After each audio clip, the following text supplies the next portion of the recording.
Good morning, Fall River Reporter viewers. We're going to be here live with Mayor Jasiel Correia. Do some Q&A with him this morning. We're hoping it's going to be the first of many that are going to come up. Not sure we're going to do it weekly, monthly, or what. It's up to the mayor and what time he has coming up. So the rules of this Q&A is ask your questions in the comments. If they're good questions, I'll put them in there and the mayor will address them.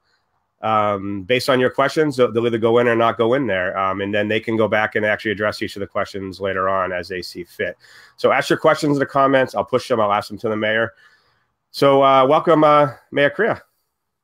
Hey, Mike. How you doing?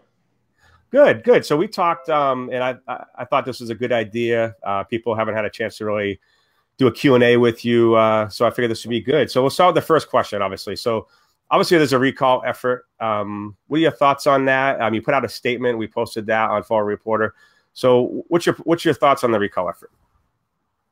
Mike, obviously, we know why the recall effort is underway by a small group of 10 individuals who signed an affidavit regarding some of the allegations that have been made against me. Of course, none of those, as we know, as anybody knows, is anything to do with my time as mayor over the last 3 years, two successful terms. And we've done a lot of great things. My team, myself, the city council, the school committee, between building a new Derby High School, between streetscapes and street upgrades, South Coast Marketplace, the waterfront development here in the city of Fall River, fiscal health going from $500,000 in the negative to $8 million surplus, eliminating the trash fee, increasing the police and fire forces, funding schools and making sure teachers are not being laid off. The city really is heading in the right direction. You know, shaking up economic development in the city so that the next 30 years plus can be really a new dawn here in Fall River in terms of economic development opportunities. So we've done a lot as the mayor. You know, I've certainly done a lot with my team and my staff and my supporters, and there's a ton of support still out there. So, you know, I of course agree with anybody's right to petition and to do anything that is within the boundaries of the charter, like a recall effort. But of course, being the sitting mayor, loving this job, knowing this job, doing the job well over the last 3 years, I'm asking my supporters, the people of the city of Fall River, to not sign the recall so that we don't have to have a recall election and that I can continue to do my job. Okay, so we got one question here. So this is something that's been asked and you've addressed it, but it's good to address it again. So Cindy asked, Mayor, some are saying you won't be able to focus on your mayoral duties. What is your response to that? Well, my response to that is I certainly disagree. I've been able to do the job. I'm still doing the job. I'm here addressing any questions that you see fit. We're going to talk about a lot of topics that are going on in the city. And city business is still operating, you know, each and every day. You know, the city council is taking a vote on Tuesday. I will be submitting today by 5 o'clock a list of every event, everything that I've done, every phone call we've had at City Hall. That is city business, of course. And then secondly, also all the documents that I've signed. So when you listen to the council meetings, and there's been two of them since they decided to begin this vote of an attempt, I guess, to remove the mayor or create an acting mayor, you know, all the things that go down to the city council when they take a vote on, say, communication from the mayor, action from the mayor. So clearly city business is still going on.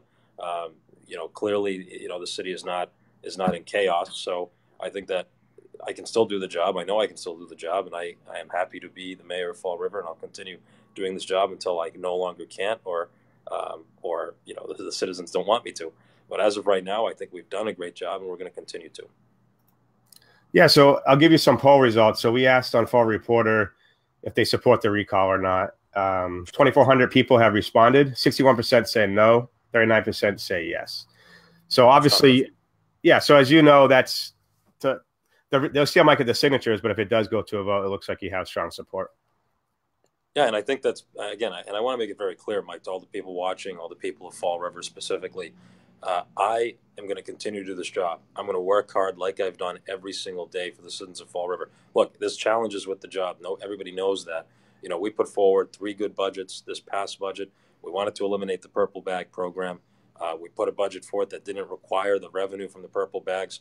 The council, through a majority, not all, but through a majority, squashed that, right? And they kept the purple bags despite us presenting a budget that didn't need them. We still are pretty confident that we can eliminate those purple bags, which has been a promise that I've made to the citizens of Fall River. So even though there's a lot of, you know, daggers being thrown at me from left and right and allegations since the beginning of time that I've been mayor, I've still done the job each and every single day. despite my enemies, despite, people that have political agendas. That's not what this administration is about. This administration is about moving the city of Fall River forward, making people's lives better here. That's why we changed the slogan from "We'll try" to "Make it here."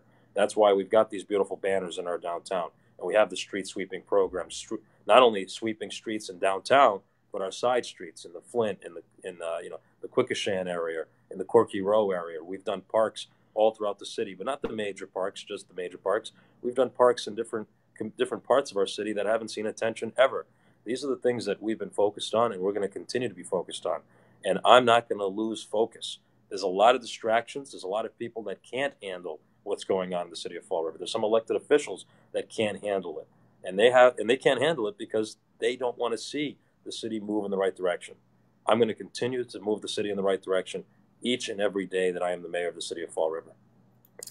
Okay, so a question I had, and this is someone who's asking. Deborah asked, how close are you with ending the purple bag conundrum? So obviously, in the last budget, you proposed getting rid of that, and I think it's about $1.5 million of revenue. But we talked about this. So this is money that doesn't potentially go. It's not something that's allotted already for budgets. It's extra cash.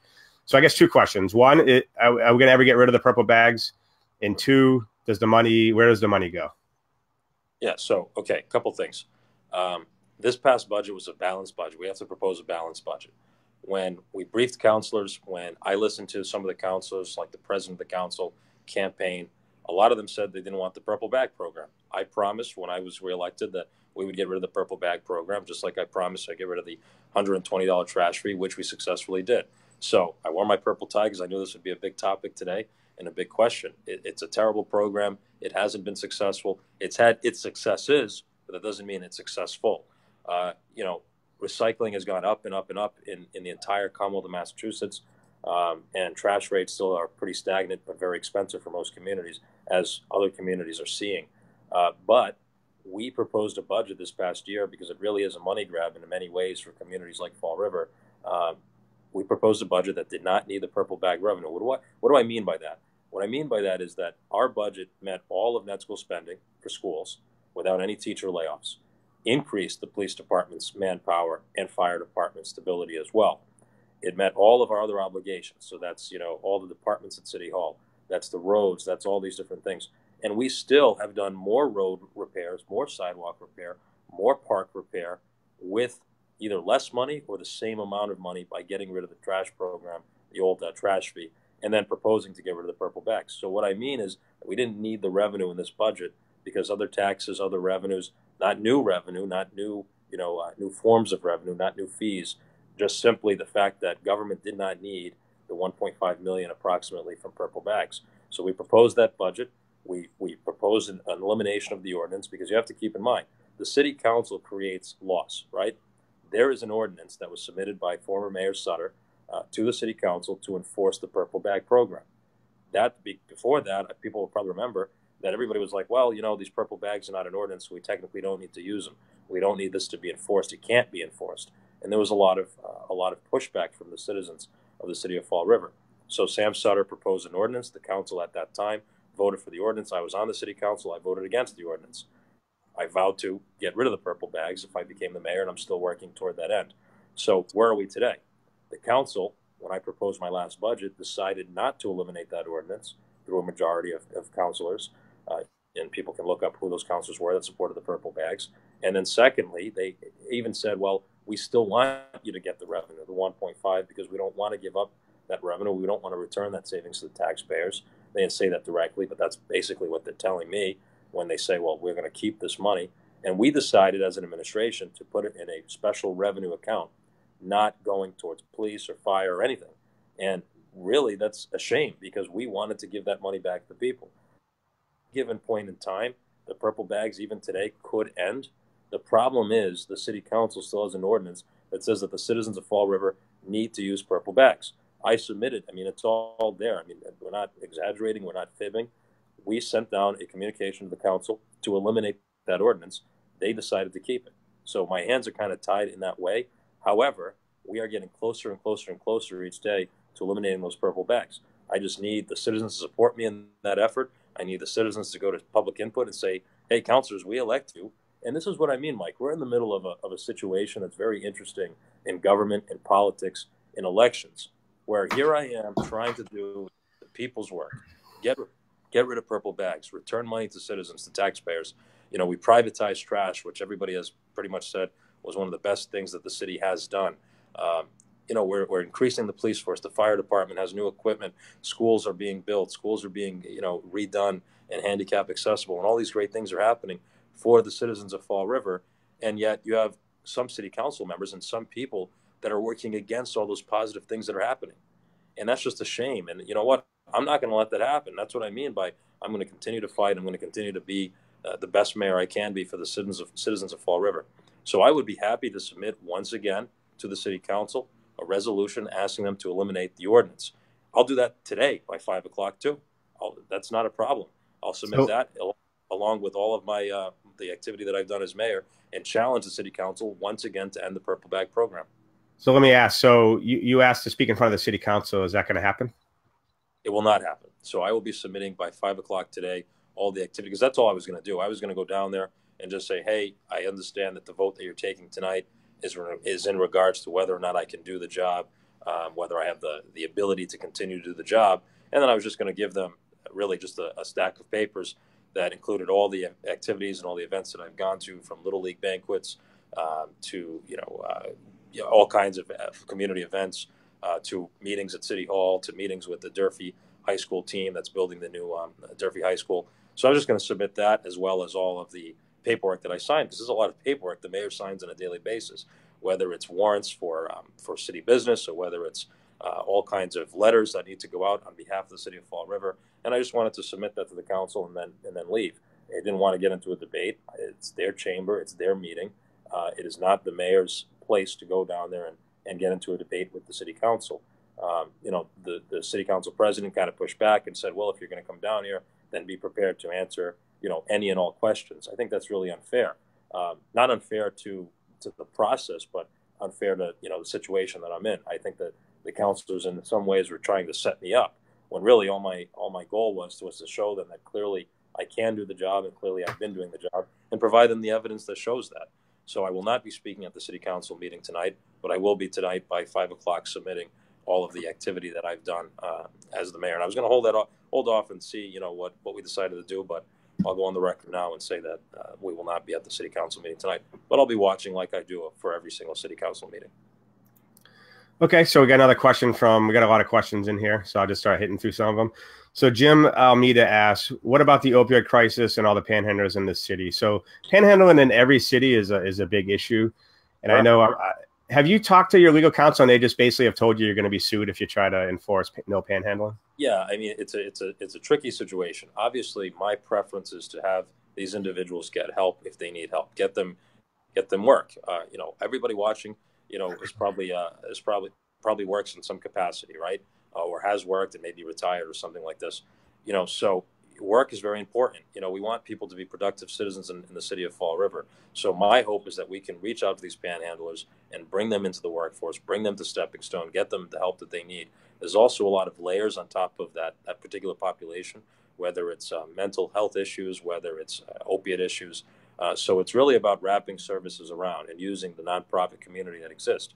Stepping Stone, Star, some of the more informal groups, Recover Fall River, et cetera, to really help all these people out. But at the same time, panhandlers will not be allowed to harass people, will not be able to destroy private property. And a lot of business owners call us many times and say, hey, there are panhandlers right here in the entrance of a plaza, and they're ruining the shrubs, they're ruining the grass, they're harassing customers. That will not be tolerated. And there are things that we can legally do to ensure that doesn't happen. And we've been doing that. If you saw an article recently in the local news, even the panhandlers themselves have said the police are cracking down in those instances.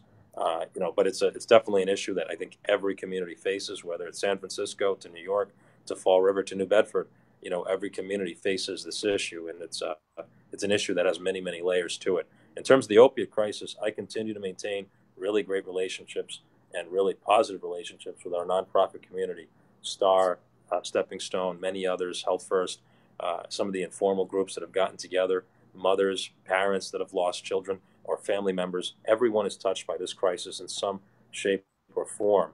And it's really about coming together to create the right access to treatment in the moment of need.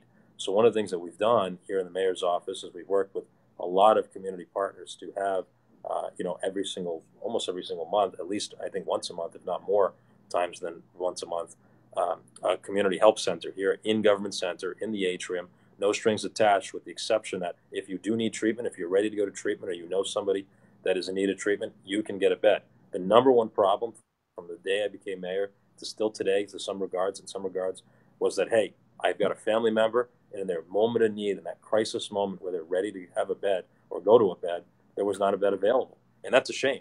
That's a failure of the system, because it takes a lot for somebody to say, you know what, I want to get clean, I'm ready to get clean. So we've been working diligently with a lot of regional nonprofits to ensure that there are more beds. Now, you have some local officials and state representatives, a state representative here in Fall River, who are against, in many cases, more treatment in the city of Fall River. Now, they want to layer that with a lot of not in my backyard fear, and that's a shame. That's not what we need, right? That's not the tone that we want to set. We want to have people come together to create solutions that make sense, not say, oh, I don't want this in my backyard for all kinds of other reasons, and say it should be in Somerset or Swansea or whatever, when clearly those communities don't have the same issue that we're facing, the same volume, and secondly, the same access, the same transportation methods, et cetera. So I think that coming together to solve these problems is going to do us much better, and it's everybody's problem. It's not just the person that's going through the struggle. It's the family, it's the community, it's the productiveness of that individual. So we have that help center here at City Hall. If you call the mayor's office, if you send us an email, we have been able to get people beds that same day. Beth Fonts and our EMS team and a lot of the volunteers here at City Hall and our community are working on this issue every single day. Do I have the answer? No, nobody does. But we are taking every step necessary to ensure that this crisis is at least mitigated. One of the other things that we've done, which a lot of cities have done, but we were one of the first, is we've decided to join a nationwide lawsuit against the pharmaceutical companies. We know that a lot of the drug addictions that people have today, the leading to heroin use, is because of prescription drugs and the strength of those prescription drugs and the overprescribing of prescription drugs. So we've joined a national lawsuit that will hopefully get us some money back to the city of Fall River to help even more people. So that's some of the stuff that we've done on that particular crisis. Okay, so we got another question. So Matthew Botelho asks, Mayor, as an investor in the city, what do you think our future looks like as far as investing in Fall River for the future? I mean, that's kind of a softball question. So let me ask a little bit on that. So yeah, sure, you can expand on it. Sure. Go economic development, obviously. So what are some of the big things coming up in the city that is going to make the city, more viable? I find like downtown Fall River. So downtown New Bedford, a little historic district. New Fall River has a lot to offer with Battleship Cove and the Lizzie Borden bed and breakfast and stuff. So what's the future of Fall River as far as economic development? New Bedford's got the Cape Wind coming in. Yep. Fishing industry. What does Fall River have for the future that someone should invest in the city? Yeah, sure. So there's a couple layers to that question. Number one, we're probably going to get a little bit of that Cape Wind as well. We've been meeting with some of the big players in Cape Wind. We've got some really, really ideal sites across the river, of course, in Somerset. As Brayton Power Plant comes down, the towers come down, you're going to have a really great site for offshore wind, holding areas, production, whatever it may be. So we are definitely going to be a player, being 20-something nautical miles from the site of Cape Wind as well, and a couple of these other wind projects that are happening. So we're pretty excited about that opportunity because it's a regional opportunity for New Bedford and Fall River. We certainly don't have the working fisherman port that New Bedford has, which I think is the one of the best in the country, if not the top one in the country. But we do have a lot of waterfront efforts that are underway. So you've got the City Pier underway. It's going to be another wonderful place, whether it's a hotel, whether it's a marina or a mixed-use facility. You've got the Cove. You've got a lot of waterfront development. Route 79 North. So that's the extension of Route 79 South. The ramps coming down, a beautiful boulevard. And really then it's transportation, right? Access to Boston. I mean, you sit in Boston traffic, it's 2.5 hours. It's crazy. With the train coming to our region, both New Bedford and Fall River, but in this case, Fall River, that's going to really increase a lot of the investment opportunity along the waterfront and into the north and south end of our city. And that's what I would say to Matthew, who asked the question originally about where to invest and why should he invest or what investments should he be making. It's really, I think, in the housing market. So House prices keep going up in Fall River. We're catching up to the Boston market that really saw a boom for many, many years after the recession. So anything along the waterfront, anything along the train route where the train station will be, which is on Duval Street here in Fall River, is really going to be a great opportunity. You know, in the restaurant space and the housing space, what I said when I started campaigning was over the next 3 years or 4 years or 5 years, we would see an increase in mill conversions to apartments. And that has happened. So since I've taken office, I want to say that either under construction or open today, you have about 500 loft apartments. Now, when you double down and add transportation to Boston on top of those loft apartments, you get a whole new group of people coming to Fall River. So our hope is that places like Pleasant Street, with all the wonderful storefronts they have, the businesses that are there are going to get even more vibrant, and some of the empty storefronts are going to start to fill up. New So Bedford had a if I can interrupt you and ask you, so South Coast Rail is obviously potentially, I think it's the first time in decades that it looks like it's going to come to fruition, 2022, somewhere around that area. What are you hearing on South Coast Rail as an update? It's happening. You know, every communication I've had with Mass DOT, you know, some of the things that I can't talk about in terms of land takings and some of the places for the holding station, for the rail yard, things like that are all moving. So that's all a good sign. Money is being spent, you know, and construction is beginning. So it's going to happen by 2022. I really do believe you'll be able to ride a train from Fall River to Boston in under an hour and a half. You know, and you'll be able to be on your laptop. You'll be able to make phone calls, walk around, and you'll be able to go and get into Boston on time without guessing if you're going to be in traffic, without having to pay $40 for parking. It's going to be a great thing for our community, and it's really, really important. You look at any major city, like a suburb city like Fall River or New Bedford or Brockton or whatever, they all have access to train. You know, this is crazy that we don't have access to our capital city, and they've been talking about this for longer than I've been alive. So I'm really excited. I'm happy that the governor made the commitment to our region and that it is happening, and that's going to be huge for our city. But there's a lot of things that are happening without that make Fall River very vibrant. We're building a new Durfee High School, state-of-the-art high school here in the city of Fall River. We have Bristol Community College right here in Fall River. We've got Diamond, which is an unbelievable vocational technical high school, which is really teaching young people here in the city of Fall River the skills of today and tomorrow so they can be, you know, multifaceted, prepared for the future of work, which I think is really important. Our downtown is beginning to come alive. We've done a couple urban renewal plans with our redevelopment authority, and we're looking actually tonight, we have the final meeting of the screening committee for a new economic development director to really run the next couple of years and maybe even beyond that of economic development in the city of Fall River. When you look at New Bedford and Fall River. If I can interrupt, when do you think they're going to make a selection for the head of the economic development? So I think after tonight's meeting, we'll deliberate and we'll probably recommend 2 to 3 candidates to the full RDA board. This is just a screening committee. And those 2 to 3 finalists out of, I think we had 7 or 6 total candidates over the last couple of weeks. Those finalists will go for a final interview publicly in front of the board, and then they'll make their final decision. The redevelopment authority has really been strengthened. They're the group that, you know, was able to redevelop the biotech park with Amazon and still has, you know, about 90 acres up there. They're also very, very important to our urban renewal plans along the waterfront and in downtown. They have the ability to take property by eminent domain if necessary. So this is the really critical time of planning out the city, ensuring that, you know, we get a theater in downtown, making sure that properties that are blight are redeveloped. And it's a multifaceted process. So, you know, like when you think of Purchase Street in Fall River or Bank Street or Bedford Street, a lot of the streets that we're doing streetscapes on, streetscapes are more than just a regular street being redone.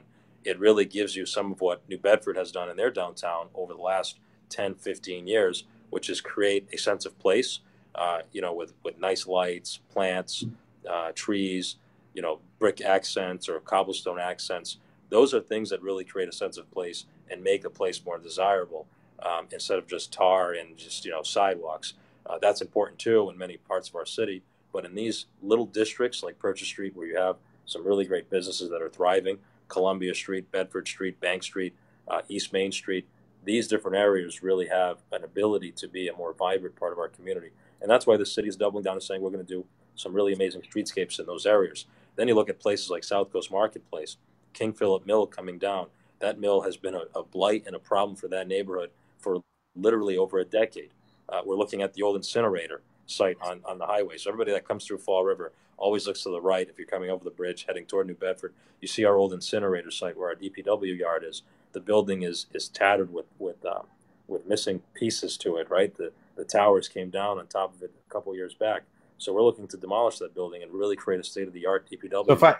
So if you don't mind, Jays, I'm going to get to we got a lot of questions and comments. I'm going to sure. a few here.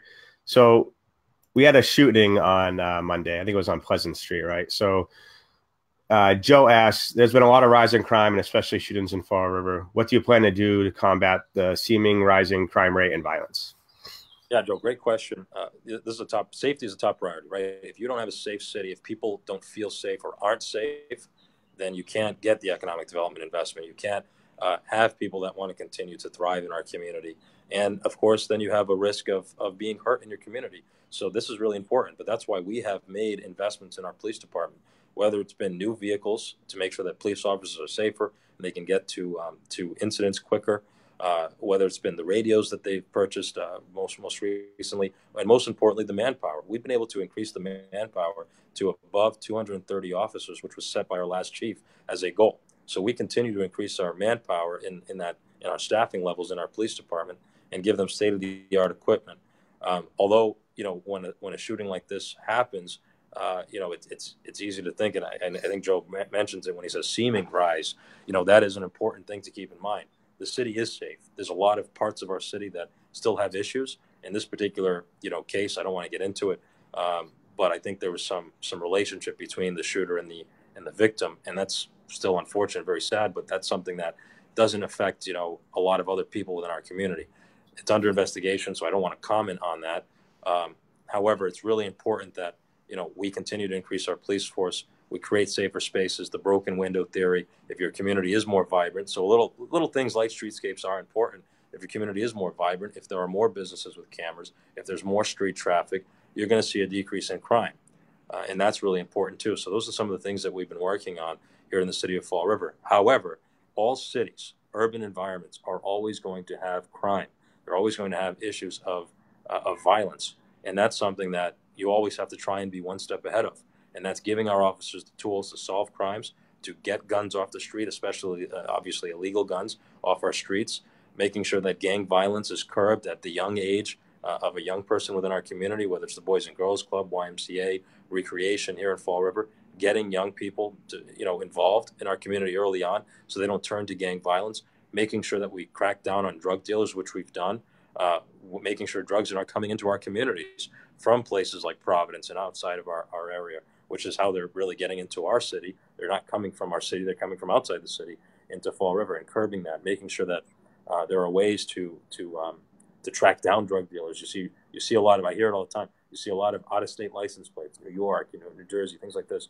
And of course, I'm not being prejudiced against those license plates, but a lot of times that's where these drug traffickers are bringing these drugs into our communities, from New York, from New Jersey, up the seacoast to our community. And the police department has to be 1, 2, 3 steps ahead, and that's how we're going to continue to make our city a safer place. Well, let me ask you this. So the biggest frustration for police officers, am I talking to the chief of police and police officers, are the judges. So the judges are constantly putting people back in the street. They're arresting, police officers are arresting people with like 7 open warrants on drug charges and being arrested again for a drug charge. Sure. So I find that the mayor's hands are semi-tied with this, but I don't find that the legislators are doing much. Local legislation. Have you talked to the local legislators and see what they're doing because it's the governor's council that really can do the task on the judges or recall of the judges. But I haven't seen much from the legislation besides Governor Baker trying to hold violent criminals, but I don't really see much. What's your view on the judges, and have you seen the legislators doing much? Yeah, Mike, we've got some really great legislators. I mean, Alan Sylvia in our South End, excellent state representative. Mike Rodricks, our senator. I'm in constant communication with many of our state reps and of course our senators, Paul Schmidt as well. Rep Sylvia is a former police officer himself, so he understands this issue pretty intimately, and he's been really, really tough on this stuff. But of course, it takes the entire state, right? It's not just one. It's the entire state legislative body. But it is important because I think what ends up happening a lot of times is elected officials become very complacent, whether it's governors, counselors, state delegation members. Everybody becomes very complacent, and they're not really, keeping people accountable. And in this case, it may be judges, making sure judges understand the problems that DAs are facing and the problems that communities are facing, that police departments are facing. And it is really hard to interact with a judge, right? I mean, it's not on a daily basis that, mayors or legislators are interacting with judges. So that's an interesting question.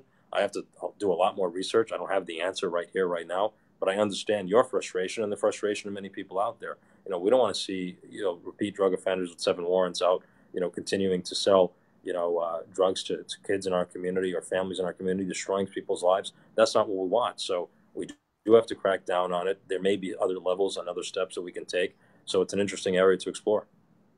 Okay, I'll take another question here. So Jen Cordeiro asks, what about these apartments that are putting our elderly in with Section 8 people? That's horrific for our elderly. Also about small business that are closing. So I guess the thing is do you think there's enough housing for our elderly? And is the state kind of cutting money and kind of, not doing well for our elderly? Yeah, no, I think so. This is an issue that we are all over. Unfortunately, it's a federal issue. So we don't have, as a city, the ultimate say and control. Unfortunately, what is occurring right now is you have, in some cases, very rare, it isn't widespread, but it is, of course, most important to the people that it's happening to. In a few housing developments in Fall River that have historically been primarily, elderly individuals in our community, 25-year-olds are being placed in a place where 89-year-olds are living. And that culture gap is, of course, very difficult to deal with. And that's something that we're working with DCHD, we're working with the legislators, we're working with the Housing Authority to try and combat. Those individuals have a right to live there, both individuals, both the 25-year-old and 89-year-old, but there's got to be better policy, which doesn't come from the city. That comes from the feds, the federal government, as well as the state, DCHD specifically, and the Housing Authority, a better policy to not allow that to happen. Because you have to imagine, if you're 89 years old, you're living in a housing authority development here in the city of Fall River, you're on a fixed income, and then all of a sudden, 25-year-olds are placed in the same housing development as you, that's going to cause a problem. It is causing a problem. We're on top of the issue. It's not an issue that the mayor can solve alone, no matter who's the mayor. You can't just solve that issue because they are federally funded, federally run housing authorities. So we're working very hard to solve that problem, but I know what Jennifer's talking about. We're on it. And we're going to do the best we can to make sure that doesn't continue to happen, and that these people, the 25-year-olds, 27-year-olds, 28-year-olds, or 30-year-olds, can have a better life. We don't want them to stay in a housing development. We want them to have a successful job. We want them to be able to grow in our community. A lot of our elderly population are really happy where they're living. I met with people at Riverview Towers. I met with people at Baresi Heights, and they really enjoyed the place that they live, and they have a sense of community there, and they just don't want their community to be disrupted.